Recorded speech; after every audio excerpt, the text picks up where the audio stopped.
तर शेतकरी मित्र 2 नोव्हेंबर ते 15 नोव्हेंबर पर्यंत आपण हवामान अंदाज पाहणार आहोत. आणि शेतकरी मित्र आपल्यासाठी खास आनंदाची बातमी म्हणजे फक्त पाऊस हा 5 नोव्हेंबर पर्यंतच आहे. म्हणजे आणखीन 4 दिवस पावसाचा आहेत. आणि ते फक्त ठराविक जिल्ह्यातच पाऊस आहे, सर्व जिल्ह्यामध्ये नाही. तरी आपण पाहणार आहोत 2 तारखेला पूर्ण महाराष्ट्रात ढगाळ वातावरण राहणार आहे. 2 तारखेला सकाळपासून ढगाळ वातावरण आहे. तसेच हा पाऊस 2च्या टायमाला अहिल्यानगर, संभाजीनगर, बीड, अकलूज, सोलापूर, तुळजापूर, धाराशिव, लातूर, नांदेड, लोणार, पुसद, तसेच इकडे पाहिला अलिबाग या भागामध्ये सर्वसाधारण ते जोरदार पावसाला सुरू होण्याची दाट शक्यता आहे. तसेच नागपूरच्या भागामध्ये देखील पाऊस राहणार आहे.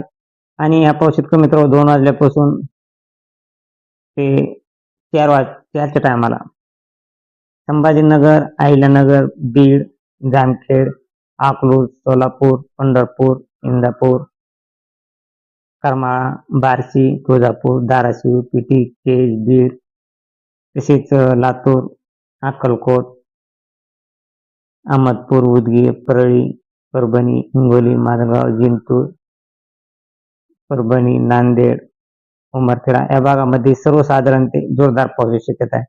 म्हणजे सरासरी शेतकरी मित्र 2 तारखेला 2 नोव्हेंबरला एकदम जोरदार पाऊस राहण्याची दाट शक्यता येतं फक्त 2 तारखेला. आणि हा पाऊस 2 तारखेलाच फक्त जास्त जोरदार पाऊस राहण्याची दाट शक्यता येते. हा पाऊस रात्री 9 वाजेपर्यंत संभाजीनगर, जालना, बीड, अकलूज, सोलापूर, तुळजापूर, अक्कलकोट, तसेच बार्शी, धाराशिव, लातूरचा काही भाग, जामखेड, करमाळा, इंदापूर या भागामध्ये रात्री 9 वाजेपर्यंत हा पाऊस राहण्याची दाट शक्यता आहे. आणि पाऊस याच जिल्ह्यामध्ये रात्री 12 वाजेपर्यंत देखील राहणार आहे. म्हणजे हा 2 तारखेला पाऊस हा जास्त राहण्याची दाट शक्यता आहे. तसेच 3 तारखेला शेतकरी मित्र 3 तारखेला देखील 4च्या टायमाला केज, माजलगाव, परळी, लातूर, तुळजापूर, अक्कलकोट, सोलापूर, अहमदपूर, उदगीर, नांदेड, परभणी या भागामध्ये सर्वसाधारण पाऊस पडण्याची दाट शक्यता आहे. तसेच हा पाऊस 3च्या टायमाला कोल्हापूर, सातारा या भागामध्ये आभाळ वातावरण ढगाळ राहणार आहे, परंतु एकदम नॉर्मल पावसाचा शिरकाव राहण्याची दाट शक्यता आहे.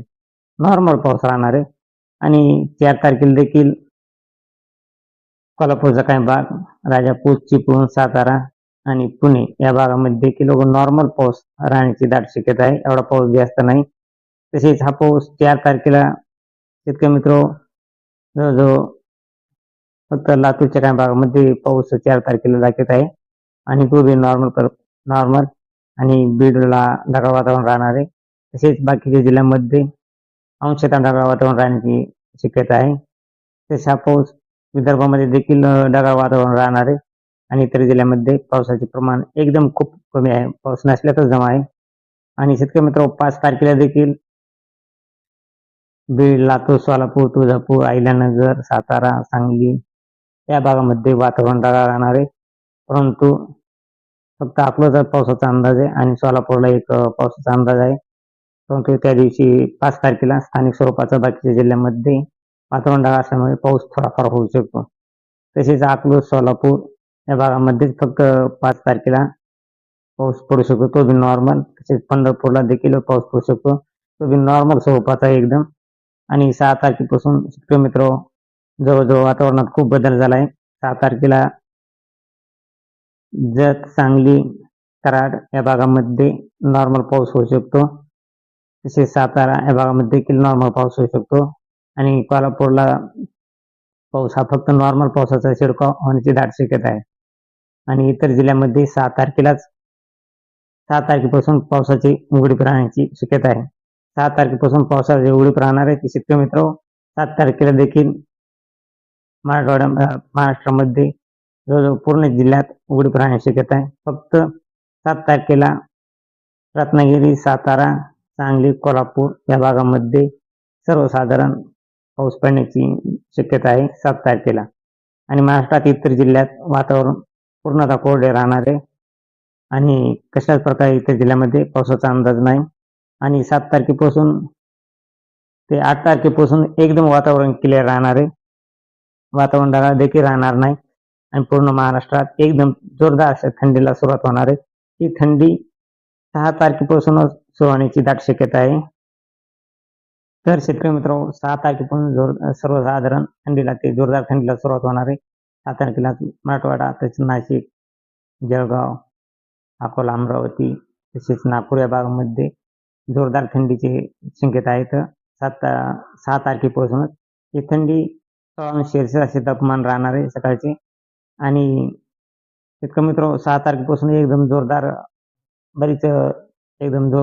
थंडी अशी राहण्याची दाट शक्यता आहे. तसेच फक्त तापमान हे 6 नोव्हेंबरला 28° असे तापमान राहणार आहे. फक्त 6 आणि 7 नोव्हेंबरलाच तापमान देखील थोडी जास्त राहण्याची दाट शक्यता आहे. 6 तारखेलाच 28°C असे तापमान राहणार आहे आणि 7 तारखेपासून तापमानात देखील घट होणार आहे. 25° ते 26°C असे तापमान राहणार आहे आणि थंडी ही 7 तारखेला देखील 14° ते 15°C अशी राहणार आहे आणि 8 तारखेपासून एकदम जोरदार अशी कडाक्याची थंडी पडणार आहे. 8 तारखेपासून 15° ते 13°C असे तापमान राहणार आहे सकाळचे पहाटचे. त्यामुळे कडाक्याची थंडीला 8 तारखेपासून सुरुवात होणार आहे शेतकरी मित्र. आणि ही थंडी दिवसा देखील थंडीचे प्रमाण राहणार आहे, कारण दिवसा देखील वातावरणात खूप पाऊस झाल्यामुळे दिवसा देखील 14° ते 15°C अशी थंडीचे प्रमाण राहणार आहे आणि टेम्परेचर हे तापमान देखील 26° ते 27°च्या आसपासच राहणार आहे. त्यामुळे 8 तारखेपासून जोरदार अशी थंडीला सुरुवात होणार आहे आणि ही थंडी 8 नोव्हेंबरपासून ही थंडी रोजची रोज वाढतच जाणार आहे आणि जवळपास ही थंडी 11 नोव्हेंबरपासून ते 10 नोव्हेंबरपासून जोरदार थंडीला, एकदम कडाक्याच्या थंडीला, गुलाबी थंडीला सुरू होण्याची दाट शक्यता आहे आणि गुलाबी थंडी पडणारच आहे शेतकरी मित्र. तरी आपण आपल्या शेतातील गहू पेरणी जी असेल 6 तारखेच्या नंतर बिनधास्त आपण करू शकता. 6 तारखेच्या नंतर, कारण 6 तारखेच्या नंतर पावसाचे वातावरण एकदम खूप कमी झाले आहे आणि जोरदार अशा थंडीला सुरुवात होणार आहे. तरी शेतकरी मित्र, अशी रोजची ताजी अपडेट पाहण्यासाठी आपल्या चॅनलला सबस्क्राईब आणि लाईक करा. जय हिंद, जय महाराष्ट्र, जय जवान, जय किसान.